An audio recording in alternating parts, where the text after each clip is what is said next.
istrinya. Pertanyaan kita masuk ke sesi pertanyaan saja ya. Bapak Denny, Mbak Datuk dan Buya.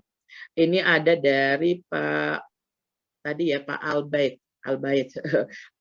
Kalau di sini Albaik makanan, kalau di sana Albaik ya. Ini bertanya, apakah kondisi dan tantangan itu tergambarkan saat ini? Kita mau melakukan apa sih sebetulnya, ya kan? Di mana dan oleh siapa? Begitu ungkap beliau.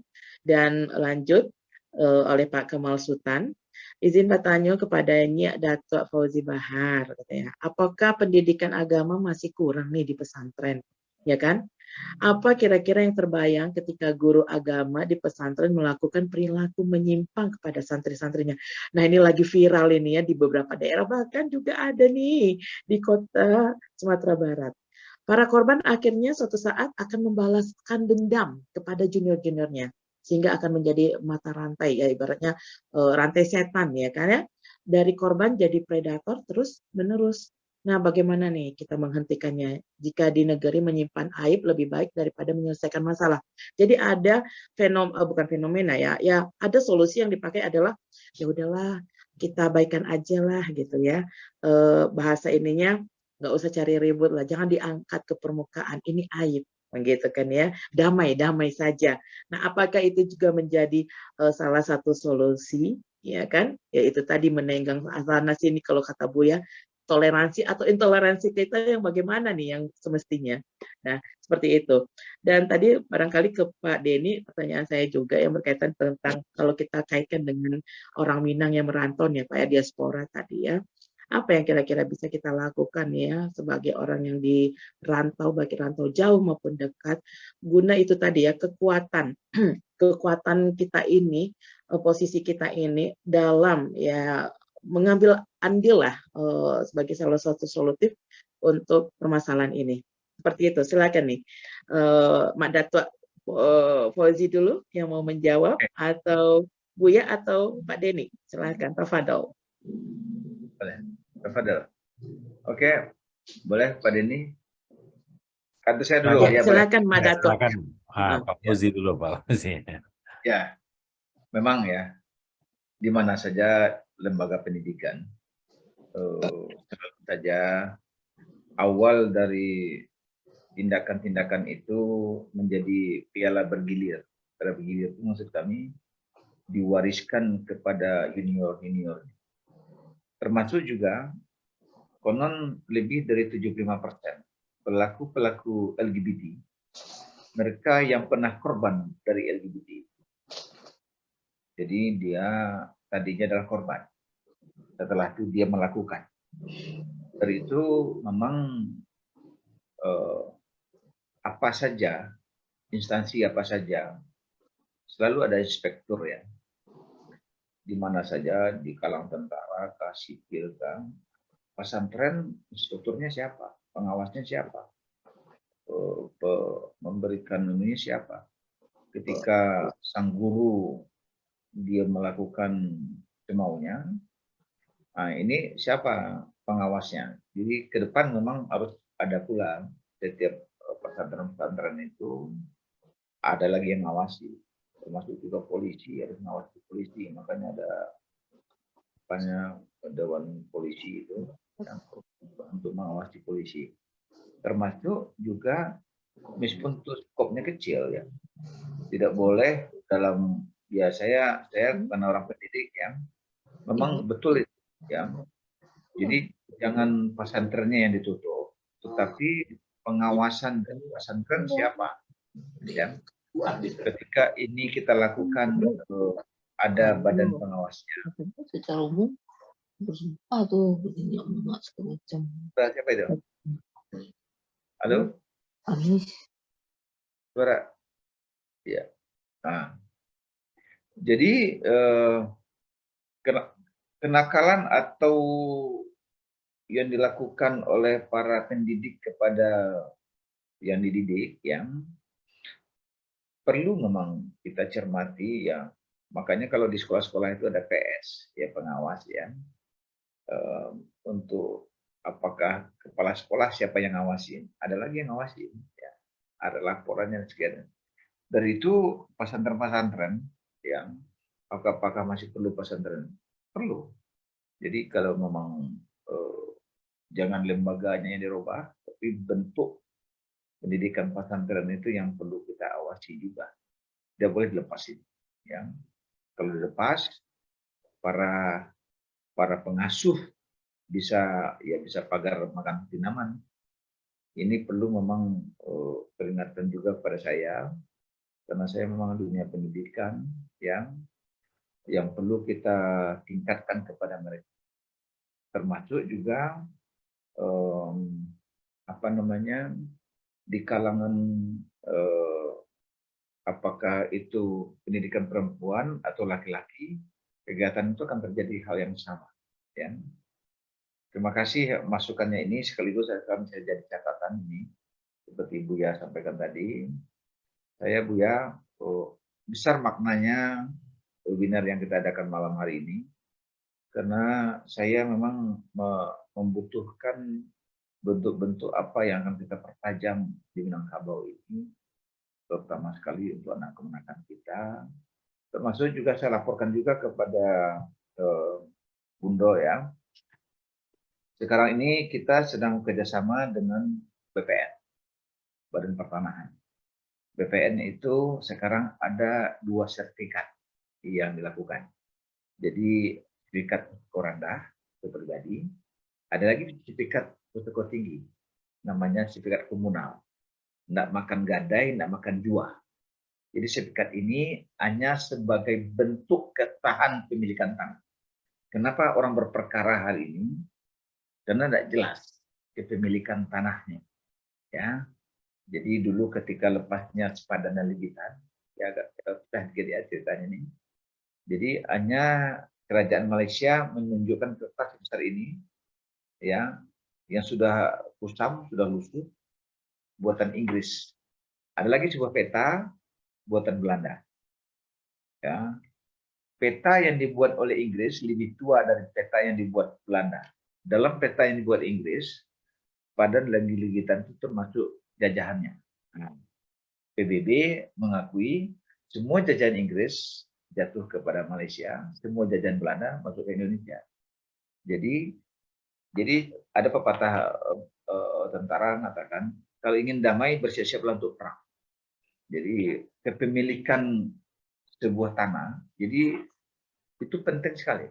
Nah, saya juga kesempatan baik ini atau depan kita bahas topik tentang tanah ulayat ini, karena perkara-perkara ini banyak sekali terjadi, termasuk angka perceraian Buya.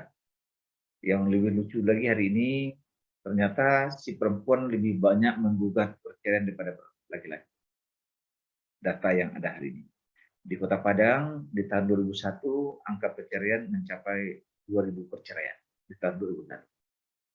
Angka yang mengejutkan. Kalau jadi 2000 itu dalam tahun itu sama dengan setiap kelurahan ada 20 perceraian, karena ada satu sebab kelurahan. Jadi dalam satu kelurahan ada 20 perceraian. Saya ingin mensyarat itu juga tuh ya. Kenapa terjadi perceraian?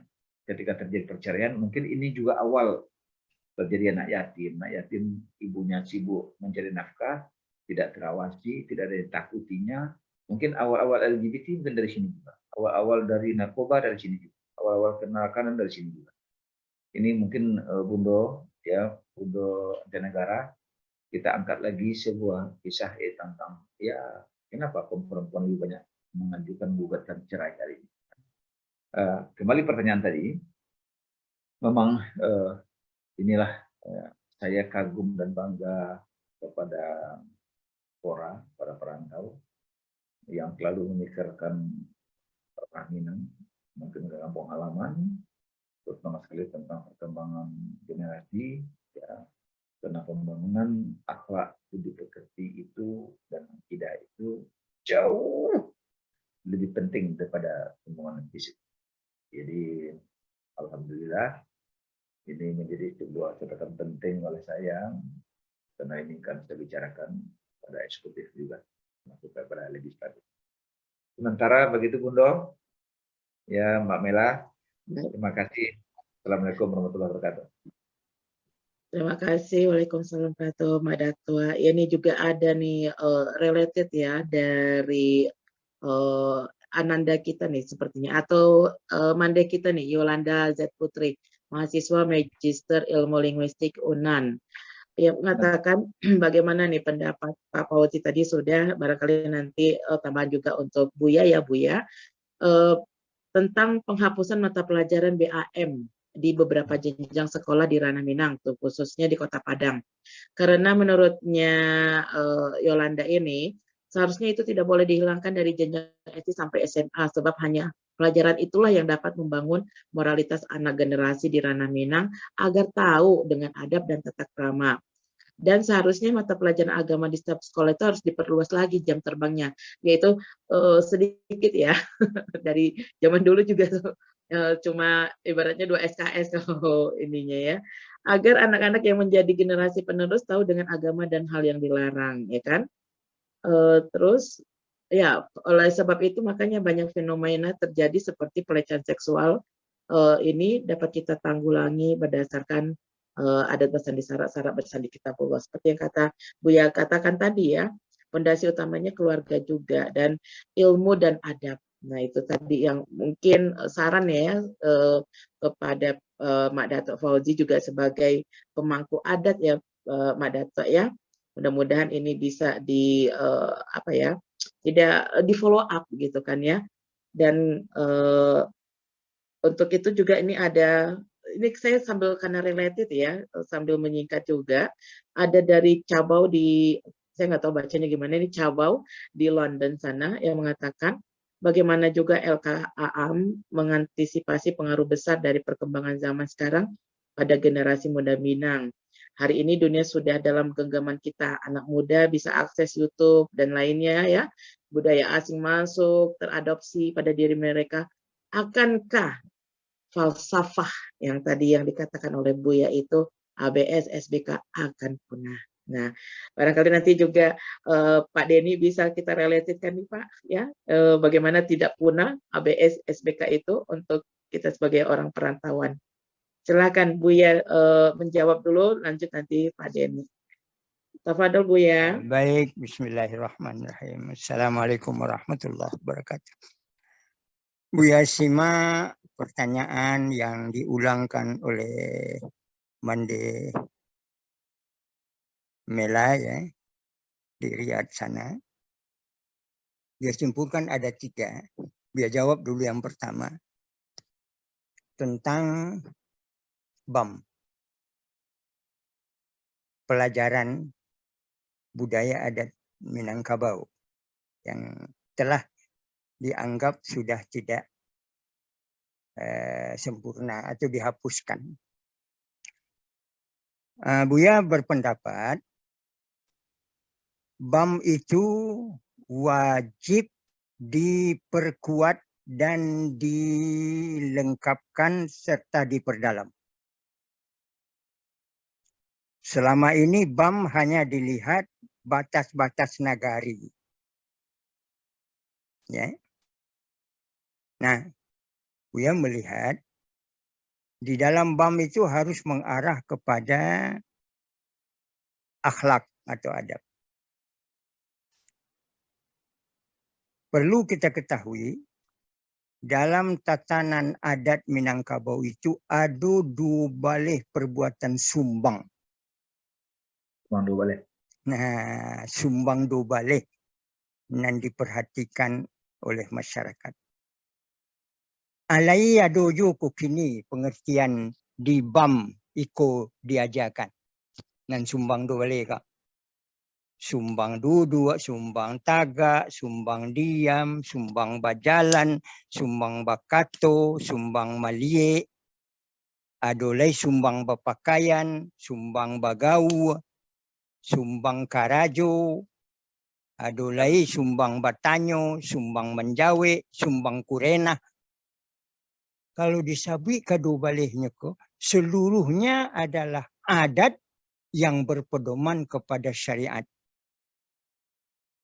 Seperti sumbang nandubali terakhir, sumbang kurena. dinyatukan ba'a caro berjalan nan elok, ba'a caro duduk, ba'a caro berpakaian, ba'a caro lalok. Sehingga yang kurang wajar menjadi sumbang. Karena itu di BAM harus diajarkan itu. Itu pertanyaan nan Buya simak dari pertama tadi. Dan juga ditanyakan di dalam chatting kita oleh Dunsana awak Yolanda Putri ya. Ya Yolanda Putri. Ya. Jadi BAM itulah harus dipelajari kembali. Kemudian kenapa terjadi penyelewengan? Kalau dijawab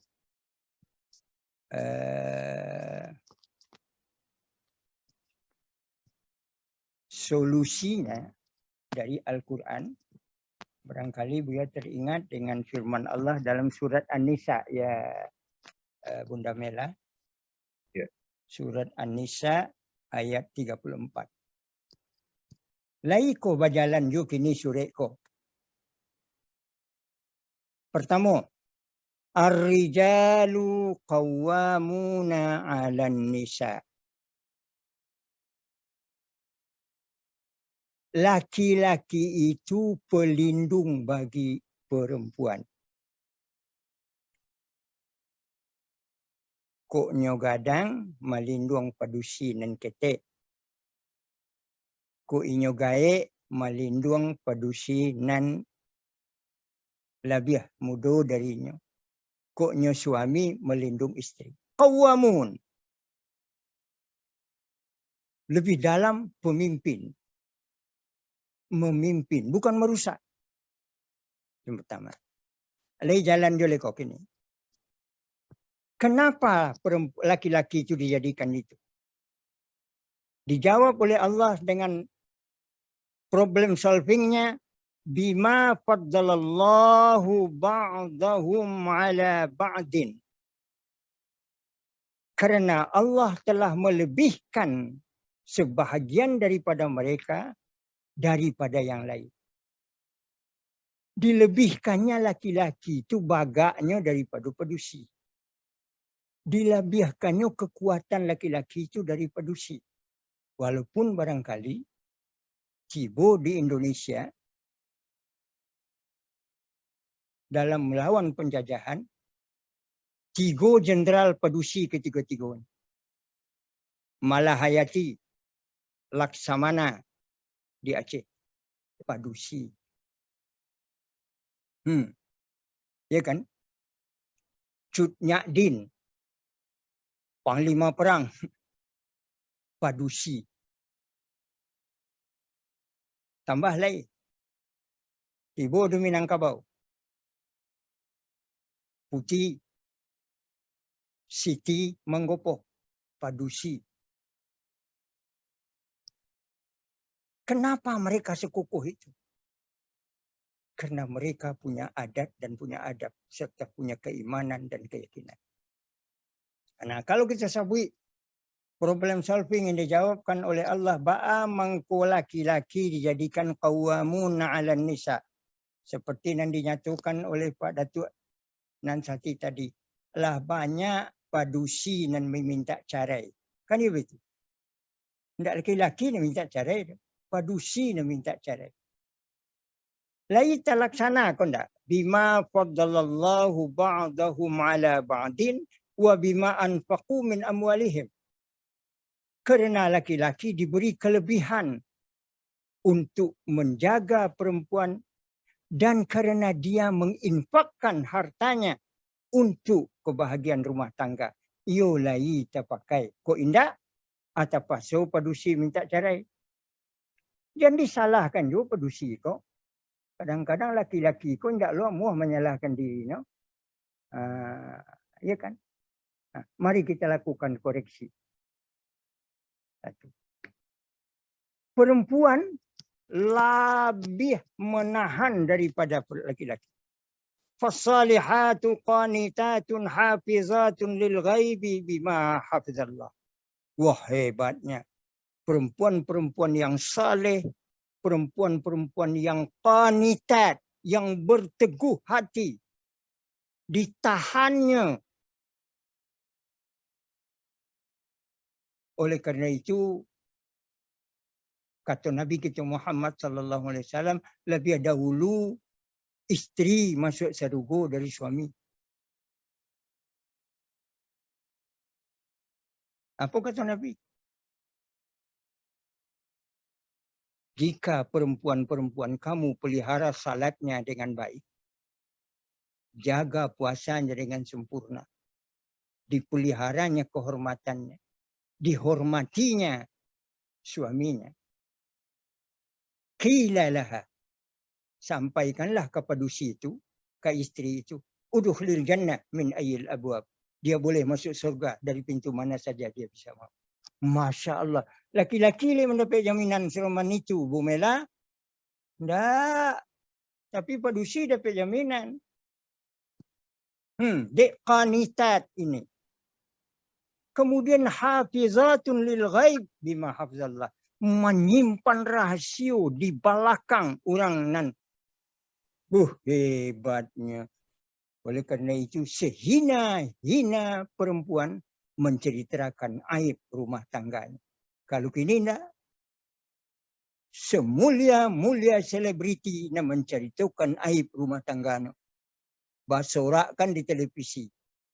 Baca raya nang kainda, la ilaha illallah. Jangan bangi ke Buya, Ibu Mela. Jangan bangi ke Buya. Buya aku tukang hari saya. Nah, akhirnya Buya jawab yang ketiga. Yang ketiga. Di dalam adat Minangkabau, orang Minangkabau memang menghormati perempuan, diberi namanya Bundo Kanduang. Nyada tua. Jangan dipotong-potong nama Bundo Kanduang tu. Seruman Hankam. Pertahanan dan keamanan. Pangkanya cik, ujungnya cik.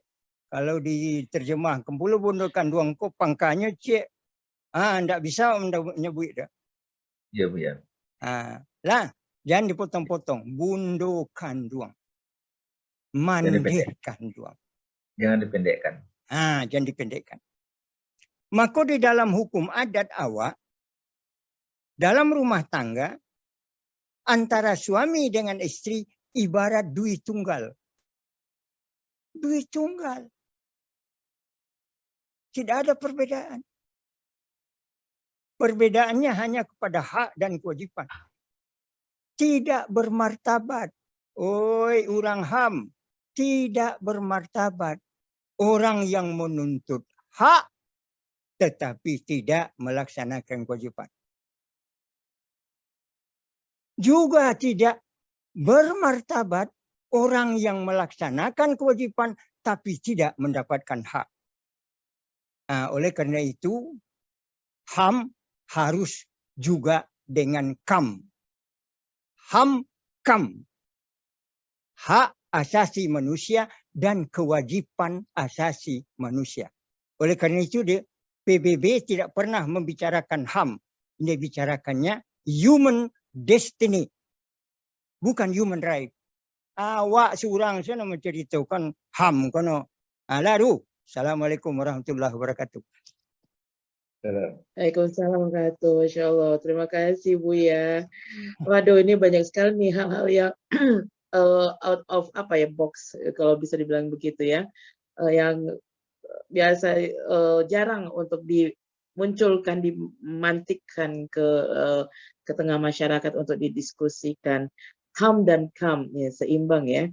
Karena pada dasarnya manusia memang harus seimbang.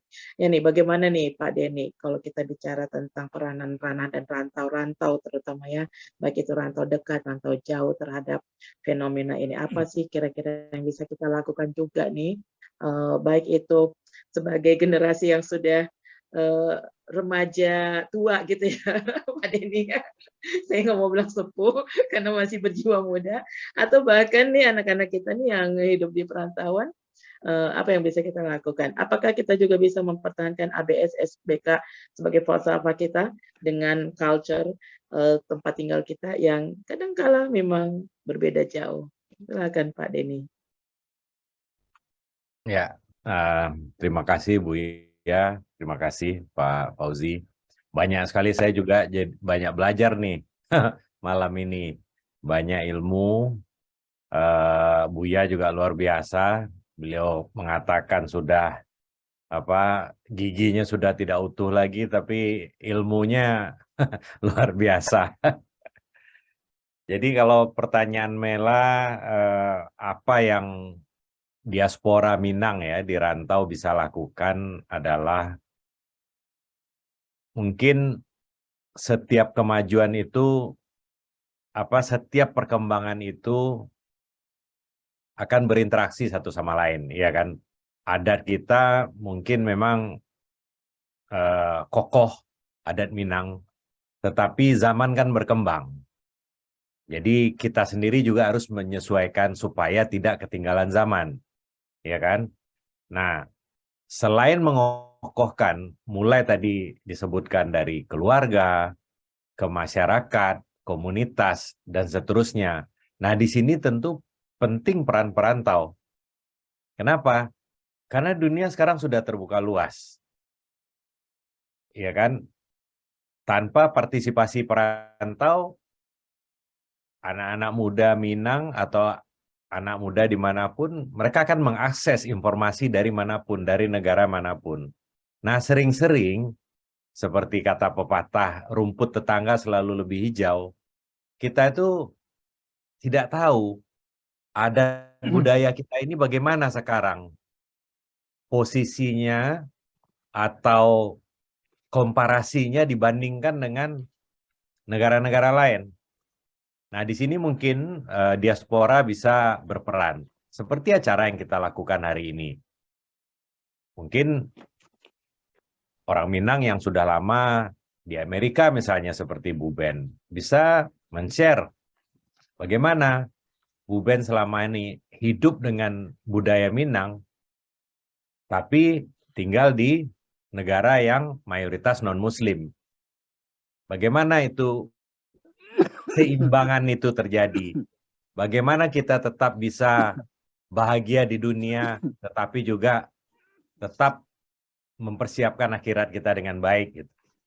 Nah, jadi saya pikir yang bisa dilakukan perantau adalah interaksi, memberikan, kalau di dalam hubungan negara sebenarnya juga seperti itu. Ini bukan hanya di level individual ya.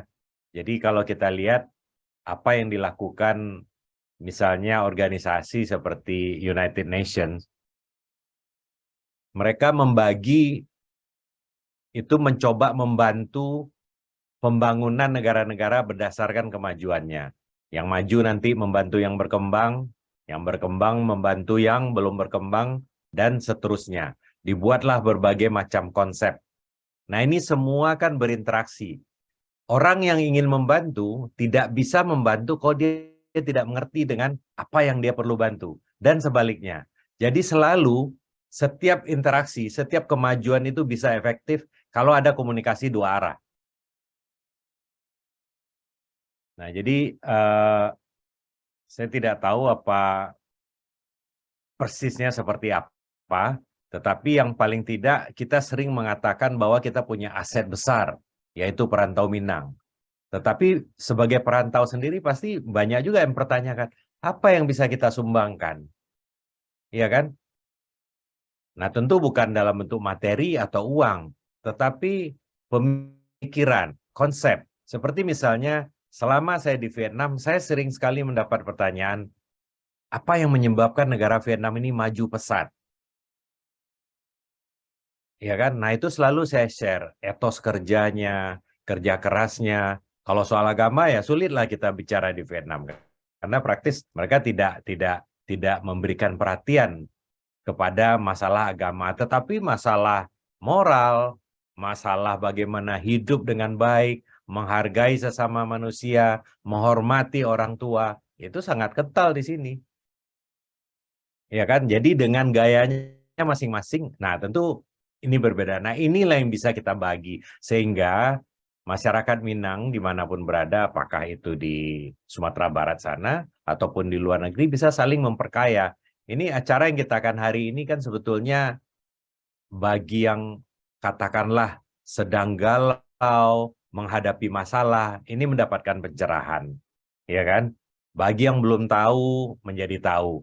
Saya sendiri tadi agak tergelitik dengan tantangan dari Buya tadi mengenai ensiklopedia Minangkabau, ya kan? Nah ini kalau kita seriuskan, mungkin ini diaspora bisa ini membuat, bayangkan kalau kita bisa mengumpulkan itu, ini bukan pekerjaan kecil. Mumpung sekarang masih banyak tokoh yang bisa kita tanyakan, kita catat semuanya. Salah satu kekurangan masyarakat Asia pada umumnya, bukan hanya Indonesia, adalah kita kan tidak suka mencatat, kita tidak suka menulis, sehingga literatur sangat minimal di kawasan Asia ini. Beda dengan budaya di negara Barat. Di negara Barat, apapun mereka catat, sehingga akhirnya terrecord dengan baik. Kadang-kadang kita mau nyari mengenai sejarah Indonesia pun mungkin lebih lengkap di Belanda misalnya, catatan-catatannya. Nah, jadi mungkin itu Bunda Mela gambaran yang saya bisa sampaikan. Ekspektasi tidak bisa terlalu besar juga kepada para perantau, tetapi dengan means of communication yang ada saat ini, apakah lewat Zoom, apakah lewat WhatsApp group, ini komunikasi-komunikasi ini bisa kita maknai. Jadi perantau-perantau ini bisa memberikan sesuatu yang meaningful. Karena mereka tinggal dan besar di situ. Kadang-kadang kita sering salah paham. Saya di sini sering ditanyakan, oh Vietnam itu kan tidak mengakui agama, bagaimana kita sholat di situ? Apa diperbolehkan? Boleh, mereka tidak pernah menghalang-halangi. Ada masjid, mereka kemarin saya iftar, saya undang wakil pemerintahnya, datang dia, dihargai, dia bertanya apa yang dilakukan masyarakat Muslim ketika Ramadan. Nah, jadi ada ketertarikan seperti itu, sangat toleran kok mereka, walaupun mereka dengan ininya sendiri, kepercayaannya lebih kepada menghormati leluhur daripada agama gitu. Nah, jadi banyak sekali yang bisa kita pelajari dari berbagai negara, bukan untuk melunturkan budaya kita sendiri, tapi sebaliknya, justru untuk memperkuat, untuk menyadarkan kita bahwa budaya Minang itu kaya, budaya Minang itu masih relevan, dan budaya Minang itu masih layak untuk kita perkuat supaya bisa menjawab tantangan-tantangan zaman yang dihadapi generasi muda ke depan. Mungkin itu, Bunda Mela. Terima kasih. Ya, setuju saya nih Pak Denny, karena memang kita jangan menutup diri gitu kan, antipati terhadap hal-hal di luar ya. Tetapi bagaimana kita bisa bahasanya mix and match, kalau bahasa anak, mohon maaf, bahasa anak mudanya ya, yang baik kita ambil gitu kan, sehingga kita jadi lebih memperkuat lagi, loh ini loh gitu kan ya, budaya Minang ini punya nilai positif dan bisa dipakai juga, diadopsi oleh bangsa-bangsa lain, seperti itu ya Pak Denny ya. Dan untuk itulah hadir Mandai Minang Mancanegara ini, Dusana Ranah dan Rantau, dan kegiatan-kegiatan webinar ini juga didukung oleh Radio Gebu Minang, di mana Radio Gebu Minang juga radionya Dusana Ranah dan Rantau, menghubungkan informasi antara Ranah dan Rantau, sehingga tidak miss dan saling mengisi, seperti itu ya, karena kita memang perlu membuka orang luar ingin tahu apa yang sebenarnya terjadi di Ranah, dan di Ranah juga mendapatkan informasi apa saja sih yang bisa diambil hal-hal positif dari luar. Seperti itu ya, singkatnya Pak Denny. Baik, terima kasih Dusana Ranah dan Rantau yang masih mendengarkan dan bersama. Saya untuk para narasumber boleh dong ya izin sampai mungkin 25 menit ke depan karena ada beberapa pertanyaan sebagai apresiasi kita ya untuk para peserta yang hadir. Ini ada Ibu Nita Safitri nih, ingin bertanya nih, mungkin ke Buya lebih tepatnya nih ya. Garis keturunan kita kan berdasarkan garis ibu. Tadi ada nih salah satu peranan para Mandeh, proximity, personal approach, yang peranan Mandeh itu sangat luar biasa. Tapi faktanya angka KDRT cukup tinggi di Sumbar tahun 2022, ada 94 kasus penghargaan terhadap perempuan tidak dihargai dan LGBT tertinggi kelima di Indonesia. Nah, solusinya tadi ketahanan keluarga. Buya, Kadang penyelesaiannya udahlah jangan dilarut-larutkan, jangan udah dah damai aja. Nanti makin melebar kemana-mana, aib, gitu kan Bu ya. Gimana tuh Bu ya? Kadang serba salah gitu ya. Kita munculkan ke permukaan, ya kadang orang mandang itu apakah mandang hina atau mandang simpati kita nggak tahu gitu ya. Jadi serba salah nih Bu ya. Apa sebetulnya toleransi yang bagaimana nih yang harus kita terapkan terhadap terutama para korban-korban baik itu tindak kekerasan ataupun penyimpangan seksual itu sendiri. Pak Kemal ditahan ya, nanti boleh ya kalau ada waktu. Silakan. Jawab Buya yang pertama. Jangan takut mengaku salah. Karena mengaku salah itu tidak salah.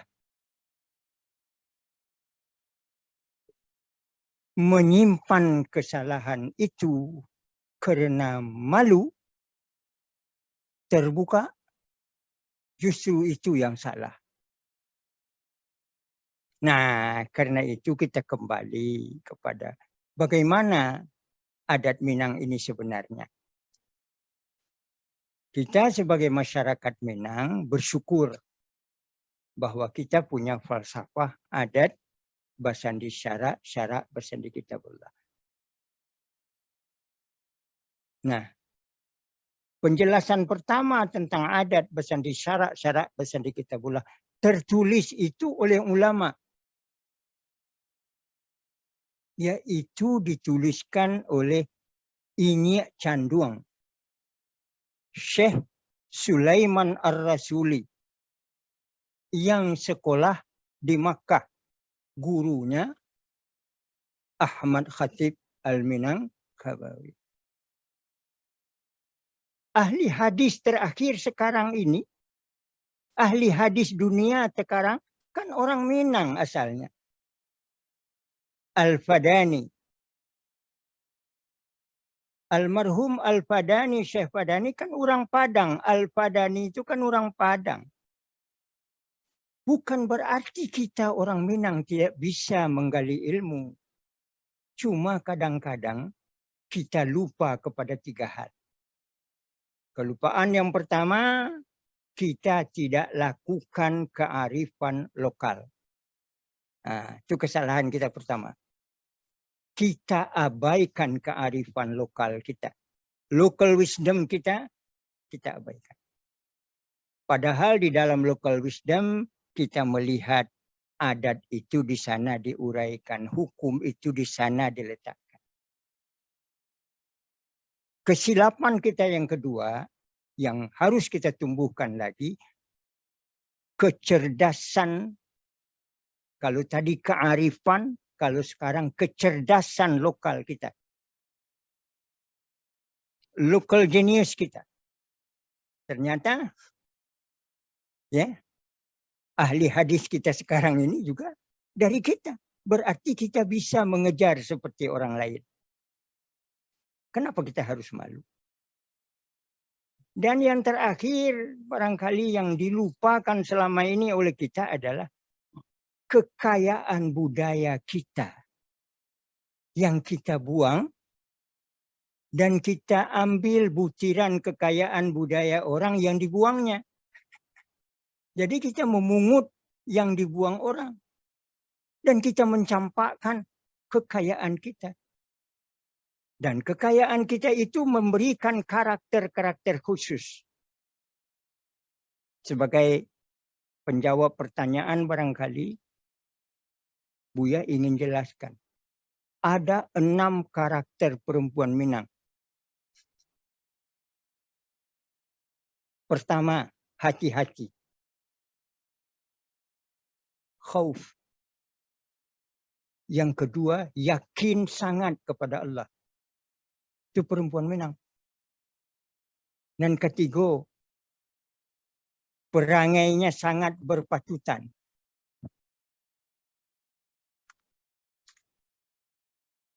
Dan sampai ghina nafs, kayu hati.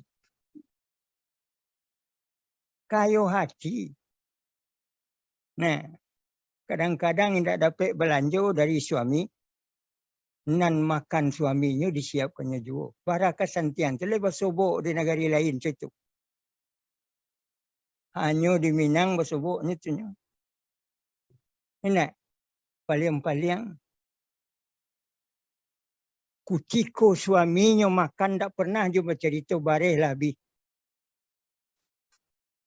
Enggak, malu sangat karena dia kaya hati. Lai berlaku je kini ko. Di dalam kam tu letaknya dalam ham. Yang kelima, perempuan Minang itu tabah. Tabah. Ha. Anan kanam ikonan bahasa awak.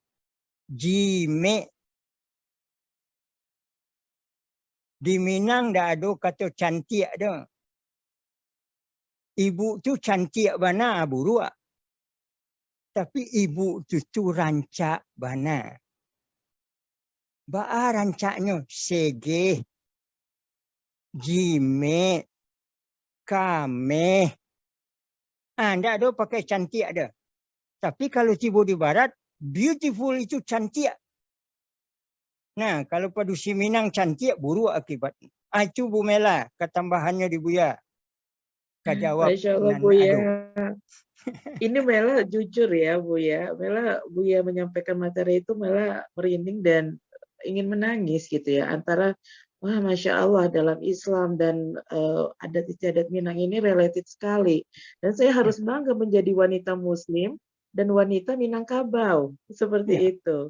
Apalagi yang kami di perantauan ini minim sekali informasi seperti ini Bu ya. Kalaupun bisa mencari di googling, ya nanti ujung-ujungnya sarjana googling ya. Seperti itu kan. Maksudnya keabsahannya ya kan. Ya. Dan itu tadi literasi, benar kata Pak Doni. Bangsa Asia itu kita minim literasi ya Pak ya, literasi baca dan juga dokumentasi ya.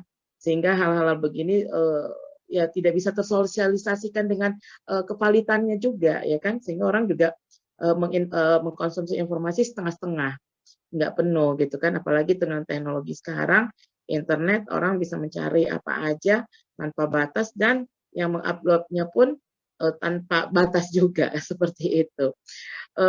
Dan ya bicara tentang itu tadi ulama Indonesia atau Minangkabau banyak sekali tadi ya Bu ya, terkenal tuh ya dengan Syekh Ahmad Khatib Al-Minangkabawi. Kalau nggak salah saya sekolah pertama Islam ya yang berdasarkan kayak Islam gitulah pesantren di Saudi itu didirikan salah satunya orang Minang juga. Ya. Jadi ada perkumpulannya. Mungkin nanti next time bisa kita bahas seperti itu ya, napak Nah, tilas ya ini Bu ya. Buya buatkan Hingga satu. semangat lagi nih.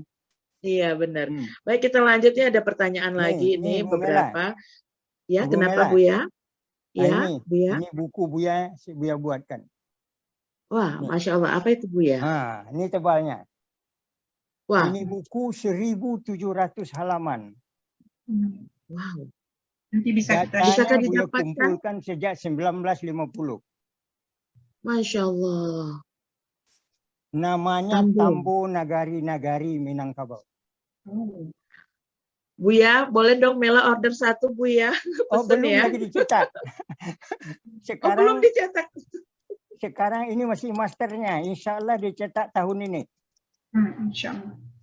Iya, insya Allah. Kami Halo, Mandai Minang Bu. Mancanegara dan Radio Boleh. Kebu Minang siap nih Bu Bu Mela. ya. Boleh. Sosialisasikan. Iya. Iya. Saya ada Pak Dato. kesempatan, Bu ya. Ya. Tanggal 20 ini Bapak Rektor UNT, Pak Profesor Ganefri. mau jadi dato. Kemudian saya sudah bicarakan karena di UNP punya percetakan. Buku Buya itu akan dibagi 10 buah, dibeda-bedakan dalam negarinya, negari yang ada di tempatnya.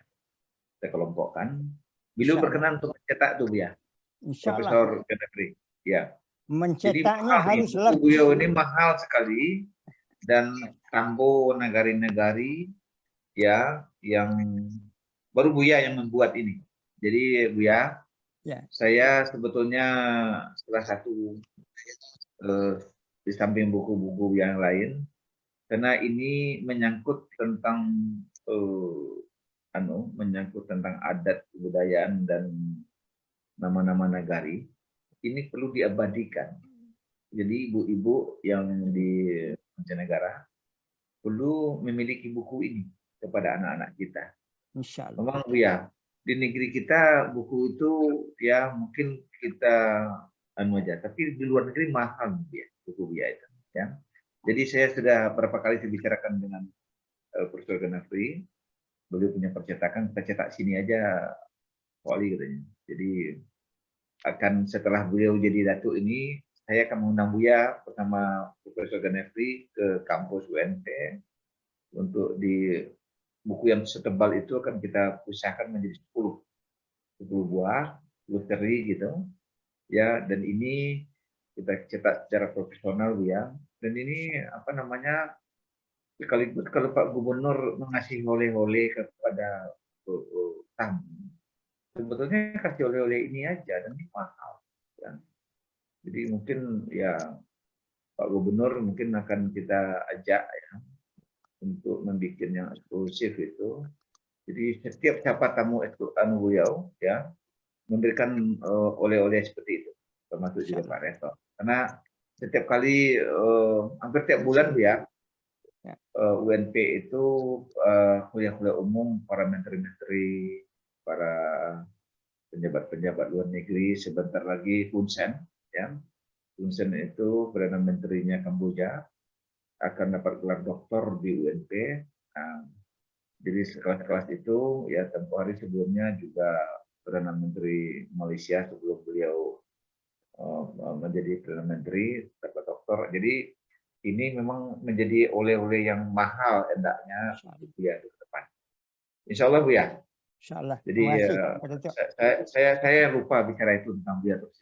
Ya. Terima kasih banyak-banyak. Assalamualaikum. Masya Allah. Ya Ibu Mela juga, Ya. Bunda Ben, insya Allah. Mudah-mudahan wujud. Iya, insya Allah. Amin, Allahumma amin. Iya, ini ada pandangan dari Pak Aditya Kusuma nih ya. Kita lanjut, Bapak Ibu semuanya, Mbak Dato, Buya. Apa penyebab homoseksual sudah sepenuhnya kita pahami. Mungkin ini pandangan ya. Dan kemungkinan besar kompleks dan multifaktorial, melibatkan kombinasi faktor genetik, hormonal, lingkungan, dan sosial.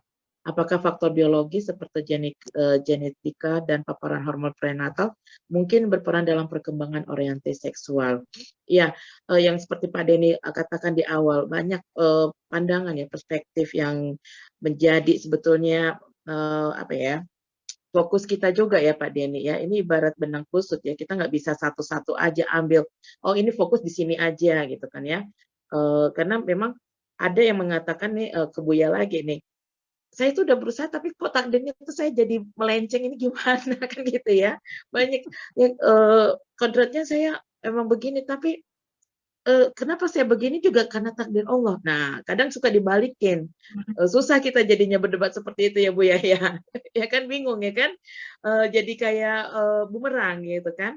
Nah, terus Pak Aditya juga mengatakan apakah data jumlah LGBT di Sumbar berdasarkan data pengidap HIV saja nih gitu kan, atau berdasarkan data dari sumber lainnya nih Pak Fauzi, mohon pencerahannya, karena pengidap HIV/AIDS bisa juga dari suntik ya, yang suntikan narkoba atau berganti pasangan.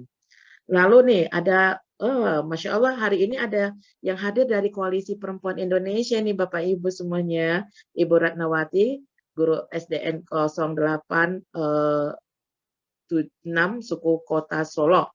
Alhamdulillah saya adalah seorang guru SD dan salah satu pengawas wilayah KPI Koalisi Perempuan Indonesia. Materinya sangat bagus, semoga ada program lanjutan dan kami nih dari KPI siap untuk bisa berdiskusi. Ya nanti kita hubungin ya, Ibu Ratnawati boleh meninggalkan nomornya secara japri ataupun di kolom chat sehingga bisa kita follow up ya, Made Minang Mancanegara dan juga Radio Gebu Minang. Dan kayaknya ini harus rutin nih, kalau bisa masuk ke setiap sekolah nih, Buya sama Mak Datuk nih. Iya, jadi ada rutin ya, karena kalau misalnya kita sebatas webinar kali ini kayaknya juga action-nya kurang. Kalau bahasa lainnya tuh ada kegamangan. Itu dan terakhir kita bacakan dari YouTube yang sudah masuk. Terima kasih. Ini Pak Medrizal Eka Putra, juga Pak Agus Rizal dari Kenjeran Surabaya hadir, dan Pak Maete Zulkifli dari 50 kota. Terima kasih Buya, semoga sehat, dan juga Masya Allah luar biasa, semoga peraturan ini bisa diterapkan. Dan pertanyaan terakhir sebagai pamungkas lah ibaratnya ya dari Bunda Arfianti. Nah, berkaitan dengan regulasi, sebetulnya sebentar, ini mana ini ya Ibu Arfianti tadi, pada intinya adalah mengatakan regulasi pemerintah sendiri sebenarnya mendukung nggak sih untuk ditetapkan regulasi pengaturan kekerasan dan penyimpangan seksual ini di Sumbar? Mungkin Pak Ahmad Dato ya yang lebih tahu nih, bagaimana sebetulnya dukungan dari pemerintah daerah nih untuk menetapkan regulasi. Karena kalau Mela bisa simpulkan dari obrolan kita, ibarat sebuah piramida gitu ya, di bawahnya itu adalah Tungku Tiga Sajarangan, yakni ada nenek mama, ulama, dan cendekiawan gitu kan ya, yang mana dipayungi atasnya adalah regulasi. Nah, bagaimana sebetulnya regulasi kita tuh Pak Fauzi? Apakah masih dalam pembahasan atau memang sudah harus ditetapkan atau bagaimana? Ada sebenarnya payung hukumnya. Ada Perda nomor 18 tahun 2016 ya. Ada juga dirubah lagi dengan Perda nomor 21 ya. Jadi memang payung hukum ini sudah dibikin oleh DPR. Kemudian akan disempurnakan lagi ya. Dan memang sebagai regulasinya saja, tapi implementasinya itu memang harus ada di kabupaten kota gitu ya. Bahwa apalagi ada lingkaran nagari tadi yang seperti tadi, bahwa implementasi itu kabupaten kota karena adatnya beragam-ragam gitu, bermacam-macam. Sehingga kebiasaan-kebiasaan ini perlu kita gali kembali memang oleh para wali negari yang aktifnya di negara ini. Ini perlu sekali memang. Karena salah satu yang saya cemaskan itu ya, tadi Buya juga nyinggung ya, tadi silat ya. Silat ini sebetulnya aliran tuh banyak sekali, ini dari 700 aliran. Saya mantan ketua kemarin. Jadi yang saya takutkan itu adalah guru mati kitab terpanggang. Kama akan dicari aliran kombes. Jadi salah satu bentuk pembentukan karakter building tadi itu adalah silat itu. Ya. Karena seorang ibu laranglah anaknya keluar rumah jam 9 malam. Nanti dia keluar dari jendela itu, di lompat pagar. Gurunya lah yang larang. Gurunya yang larang, pasti dia akan patuh. Dari itu, Buya, memang salah satu bentuk penerapan ini, silat ini rencana saya juga ya, karena tadi Buya juga singgung sedikit ya. Kalau saja di tiap-tiap SD kita bikin sasaran silat, misalnya di Padang aja ya, di Padang itu ada 460 SD, artinya ada 460 sasaran. Boleh bermacam-macam aliran yang bisa kita aliran silat. Jadi memang salah satu pengalihan dari judul kita tadi tentang apa namanya LGBT, sesungguhnya kita mengalihkan saja, ya, membakar energinya. Kenapa anak-anak melean atau batanggang sampai jam 12 malam? Pasti energinya masih sisa. Kalau energinya, kalorinya udah kita bakar jam sampai jam 8 9 malam, ngantuk dia jam 9 ngantuk dia. Ya, tentara dalam latihan 5 menit aja nganggur langsung tertidur. Kenapa? Karena kalori terbakar semua. Jadi dari itu upaya pembakaran kalori ini penting sebetulnya. Satu diantaranya adalah silat itu. Silat ini sedikit ada hierarki. Kenapa silat terjadikan? Di silat ini ada hierarki. Hierarki itu ya kalau apa ya, ada tingkat-tingkatan, ada patuhan kepada senior dan sebagainya. Dari itu mungkin yang terbaik itu seperti silat ini perlu kembali ya. Memang di Minangkabau ada silat tagak, ada silat duduk. Silat tagak Kalaman Surau, silat duduk di Surau. Jadi ketika diisi kembali silat tagak dan silat duduk ini, mungkin salah satu upaya juga ya untuk bagaimana memerangi LGBT, narkoba, pergaulan bebas, ya, tawuran tadi itu, ya. Nah, ini maka di awal-awal tadi saya tersentak sebagai ya, mama, ya, dari judul ini saya tersentak karena kita anggap biasa-biasa saja, padahal sudah luar biasa sebetulnya ancaman ini kepada generasi kita. Jadi Buya, Baik. tadi termasuk juga Pak ini yang ya apa planning yang akan kita lakukan ke depan tadi, ya. Jadi pertanyaan tadi itu Baik. saya ya sangat setuju ketika apa bentuk apa kira-kira yang kita sepakati beberapa macam apa ya yang harus dimiliki oleh setiap laki-laki atau perempuan Minangkabau sehingga pasti akan tegak kembali, ya. Jadi kalau mampu balik itu larang-larangan saja, tetapi apa pula bentuk tuduhan yang harus kita lakukan kepada remaja kita. Makanya awal-awal tadi saya katakan kalau saja dimasukkan lebih awal petunjuk ama ini kepada anak-anak wajib, makanya bikin aturan tidak boleh masuk SMP kalau tidak ada petunjuk. Nah, kalau ini diterapkan, Baik. ya mungkin ya Al-Quran ini kan sesungguhnya melindungi makhluk yang bernama manusia ini, tidak saja di dunia dan malah di akhirat juga, ya. Dari itu mungkin salah satunya Al-Quran, yang kedua ya silat tagak dulu tadi, isi PD mereka, ya, harga diri, kepercayaan, dan yang lebih pada itu saya memang salah satu yang mencemaskan aliran silat itu hilang, ya, karena ketika tidak dipelajari lagi seperti di Pariaman itu, Indang itu masih ada, laga-laga itu masih ada tiap negari, ya. Jadi bagaimana penyampaian berita-berita itu melalui Indang. Nah, dan lagu gadget ini, handphone ini, kecanduannya kan meningkat terus ini, ya. Nah, bagaimana mengalihkan? Sementara begitu, iya, Ibunda, Bundo. Baik.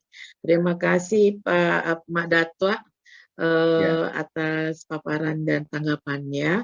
Mela yakin ini sebetulnya kita tidak tuntas dan tidak akan pernah tuntas kata Pak Denny, tapi juga rasa kepenasaran pengen berdiskusi lebih lama ingin sekali nih ya dari peserta dan juga pendengar ternyata. Tetapi apa boleh dikata kita terbatas waktu dan ini Masya Allah besok meskipun masih hari kerja masih bisa hadir nih narasumber dan peserta di Zoom. Luar biasa, Allah yubarik fikum. Ya kita harus berakhir nih Mbak Datwa, ya kan. Mudah-mudahan diskusi kita ini bisa berlanjut ke berikutnya. Tidak hanya satu kali ini ya, hadir di Mande Minang Mancanegara dan Radio Kebu Minang, Mbak Datwa. Baik Mbak Datwa, sedikit saja closing statement sebelum nanti saya ke Pak Denny juga closing statement ya Pak Denny dan juga Bu ya, sebagai apresiasi kami dan juga terutama yang di rantau nih jarang-jarang saya pertama kali ketemu Buya udah jatuh hati. Betapa sayangnya ya, jadi ingat orang tua Buya, Masya Allah. Ya, ini ayah, Berkenan untuk ayah ya menutup dengan juga. Menutup dengan doa nanti ya Buya. Silakan Pak Mak Datwa Fauzi untuk menyampaikan closing statement dari pertemuan kita. Pertama sekali atas nama lembaga, saya merasakan salut dan bangga dan berterima kasih sekaligus kepada Bunda Mancanegara yang menggagas pertemuan ini. Apapun bentuknya harus kita mulai. Yang kedua, bagaimana kalau rutin ini dilakukan setiap 1 bulan sekali kah, 2 bulan sekali, kita mengangkat berita atau topik-topik yang sedikit yang up to date lah ya. Yang ketiga,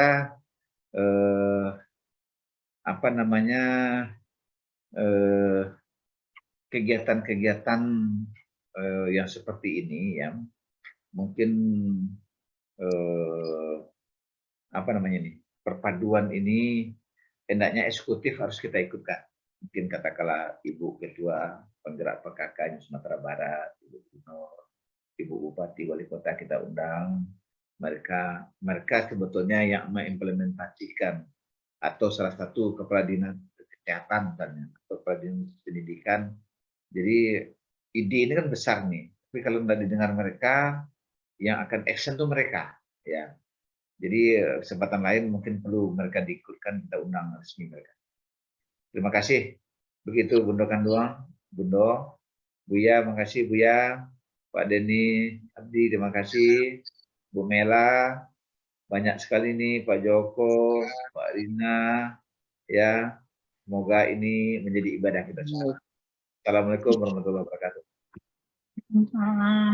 Waalaikumsalam warahmatullahi wabarakatuh. Dr. Haji Fauzi Bahar, MSI, Datua Nan Sati, yang beliau merupakan ketua dari Ketua Umum Lembaga Kerapatan Adat Alam Minangkabau, Sumbar, Sumatera Barat. Baik, Pak Denny Abdi, ya, apa yang ingin Bapak sampaikan, terutama untuk generasi muda kita juga, supaya lebih semangat lagi nih. Silakan Bapak sebagai closing statement. Terima kasih Bu Mela. Sebagai penutup mungkin apresiasi ya dari saya, sebagaimana tadi Pak Fauzi sampaikan kepada Mande Mancanegara atas inisiatifnya, partisipan yang ini cukup lama loh kita. Tadi berapa jam ini? Dari jam 8 ya sampai jam 11 untuk sebuah seminar ini cukup panjang dan semua bertahan. Jadi menunjukkan bahwa yang hadir di sini betul-betul memiliki keinginan yang tulus, ikhlas untuk mendalami dan menjawab pertanyaan yang menjadi pikiran atau concern dari kita semua. Cuma satu hal, kalau catatan saya adalah kita yang hadir di sini kan kita yang memiliki concern yang sama. Sebetulnya tidak sulit bagi kita untuk saling menguatkan karena memang kita motivasinya sama. Nah, tapi bagaimana dengan the other side? Bagaimana dengan orang-orang yang ingin kita bantu? Dari mana kita mendapatkan suara mereka? Nah, ini mungkin perlu dipikirkan. Bagaimana bentuknya nanti supaya interaksi itu terjadi. Supaya kita tidak memonopoli kebenaran. Karena apapun itu, kebenaran yang utuh itu adalah kita lihat dari berbagai sisi. Nah, jadi mungkin ini PR untuk Bundo Mela mungkin memikirkan bagaimana kita mendapatkan insight dari pihak-pihak generasi muda yang hari ini kita omongin, tapi mereka tidak ada bersama kita. Nah, ini mungkin perlu ke depan untuk kita pikirkan. Itu aja mungkin. Terima kasih atas semuanya. Kedua narasumber, Pak Fauzi, Buya, saya banyak belajar hari ini. Bundo-bundo, terima kasih inisiatifnya. Assalamualaikum warahmatullahi wabarakatuh. Waalaikumsalam warahmatullahi wabarakatuh. Wabarakatuh Pak Denny Abdi SMSI, Duta Besar Republik Indonesia untuk negara sosialis Vietnam yang ada di Hanoi. Benar Pak, sehingga bisa lebih aplikatif ya, sehingga kita juga tahu nih mereka sebagai objeknya, malah kita nggak merangkul. Dan sangat sayang ya, kita berkutat di situ-situ aja. Baik, masukan nih untuk Mande Minang Mancanegara dan juga Radio Gembu Minang melalui saya. Baik, Buya. Masya Allah Buya bertahan ya Buya. Oh, luar biasa. Buya, silakan Buya sebagai closing statement dan juga tentu saja kami berharap doa yang Buya pimpin. Mudah-mudahan kedamaian untuk negeri kita dan juga kita para orang tua bisa lebih amanah lagi dalam menjaga generasi kita, terutama anak-anak kita. Karena tantangan ke depan akan lebih berat daripada tantangan-tantangan sebelumnya. Silakan Tafadhol Buya. Baiklah. Kalau begitu, Buya punya pendapat terakhir, memahami, mendalami falsafah kebudayaan bangsa sendiri berarti meniti jalan kepada kemajuan dan peradaban. Meninggalkan dan mengabaikan falsafah kebudayaan sendiri berarti menjauhkan kita dari peradaban yang berharga. Mudah-mudahan kita semua dapat melakukan kegiatan-kegiatan untuk yang lebih baik di masa yang akan datang. Mari kita tutup dengan doa. Ila hadratin Nabi Mustafa sallallahu alaihi wasallam. Al-Fatihah. A'udzu billahi minasy syaithanir rajim. Bismillahirrahmanirrahim. Alhamdulillahi rabbil alamin. Ar-Rahmanir Rahim. Maliki yaumiddin. Iyyaka na'budu wa iyyaka nasta'in. Ihdinas siratal mustaqim. Siratal ladzina an'amta 'alaihim ghairil maghdubi 'alaihim waladdallin.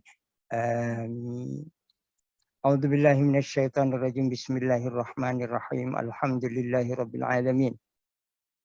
Hamdan yuwafi ni'amahu wa yukafi mazidah.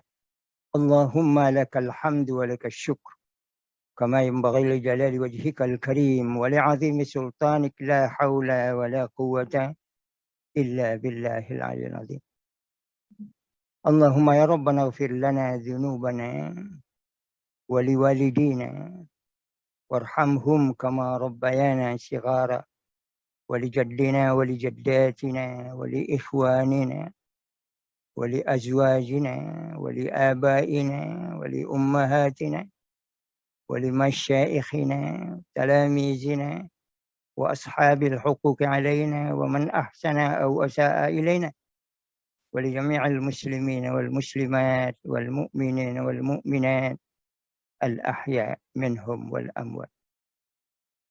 Allahumma salli wa sallim wa barik ala sayyidil mursalin sayyidina Muhammadin wa ala alihi wa ashabihi ajma'in. Allahumma inna nas'aluka ridhaka wal jannah wa na'udzubika min sakhatika wan nar. Allahumma la tada' lana dhanban illa ghafartah wa la hamman illa farajtah wa la durran illa kashaftah wa la daynan illa qadaytah wa la musafiran illa wasaltah wa la faqiran aw miskinan illa aghnaytah wa la hajatan min hawaiji dunya wal akhirah hiya laka fiha ridha wa lana fiha salahun illa qadaytaha wa yassartaha ya arhamar rahim.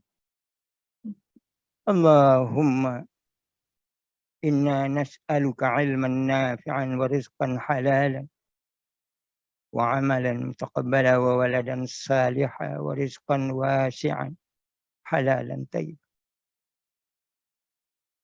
Allahumma iftah lana abwaba rizqi was-salama was-sihhati wan-ni'mah wasrif 'anna al-ghala wal-bala wal-waba wat-ta'un ma dhahara minha wa ma batan min baladina hadha khassah wa min buldani muslimin 'amma innaka 'ala kulli syai'in qadir. Allahumma inna nas'aluka ridhaka wal jannah wa na'udzubika min sakhatika wan nar. Rabbana atina fid dunya hasanah wa fil akhirati hasanah wa qina adzabannar. Allahumma ya Rabbana hab lana min azwajina wa dhurriyyatina qurrata a'yunin waj'alna lil muttaqina imama. Allahumma ya Rabbana taqabbal minna innaka antas samiul alim wa tub alaina ya Allah innaka antat tawwabur rahim. Amin. Sallallahu alaihi sayyidina Muhammadin wa ala alihi washabbihi wasallam. Subhana rabbika rabbil izzati amma yasifun wa salamun alal mursalin walhamdulillahi rabbil alamin. Wassalamualaikum warahmatullahi wabarakatuh. Waalaikumsalam warahmatullahi wabarakatuh. Jazakumullah khairan kasiron Buya Mas'ud Abidin dan juga Mbak Datua Fauzi Bahar dan Pak Denny Abdi atas kehadirannya dan sharing ilmunya. Ya, mudah-mudahan dengan doa penutup dari Buya, setidaknya kekhawatiran kita terhadap permasalahan yang ada itu kita yakin bahwa ada solusinya, ya kan? Terutama dalam Al-Quran jelas semua permasalahan hidup ada solusinya. Ya, kita kembali ke Al-Quran dan hadis. Sekali lagi jazakumullah khairan kasiran untuk para narasumber. Foto dulu Mela. Dan mudah-mudahan bisa hadir Foto dulu di kata. acara. Di foto. Foto Iya dulu. boleh, silakan sambil berfoto. Ya, Iya, silakan tim. Sambil berfoto tidak apa ya, Mela closing juga. Baik, Dusana Ranah Rantau, Bapak Ibu, Mande-Mande sekalian, demikian webinar dari Mande Minang Mancanegara 3M hadir ke ruang dengar Dusana yang didukung penuh oleh Radio Gebu Minang bersama dalam satu kato, yakni kekerasan dan penyimpangan seksual di Sumatera Barat, kondisi sekarang dan tantangan ke depan. Insya Allah webinar ini ada di YouTube channelnya Radio Gebu Minang. Jika memang dirasakan perlu dan ada manfaatnya, silakan di-share. Jangan lupa like dan komen juga sebagai salah satu bentuk support terhadap kami. Dan untuk pertanyaan-pertanyaan yang belum terjawab, Mela sudah simpan. Insya Allah kita akan kumpulkan dan ini menjadi masukan juga untuk webinar-webinar selanjutnya. Akhir kata, terima kasih banyak untuk seluruh pendengar radio, juga anggota dari Made Minang Mancanegara, kru radio, dan narasumber tentunya, peserta yang hadir melalui Zoom. Saya nggak tahu mau mengatakan apa, tetapi betapa indahnya Islam itu, ukhuwah Islamiyah memperkuat kita, baik dari segi iman, dan juga dari segi yang lainnya ya, Masya Allah, saling bertukar pikiran. Mela dari Riyadh mohon diri, mohon maaf atas segala kekurangan. Terima kasih sekali lagi. Bersama dalam satu kato, Made Minang Mancanegara. Wassalamualaikum warahmatullahi wabarakatuh.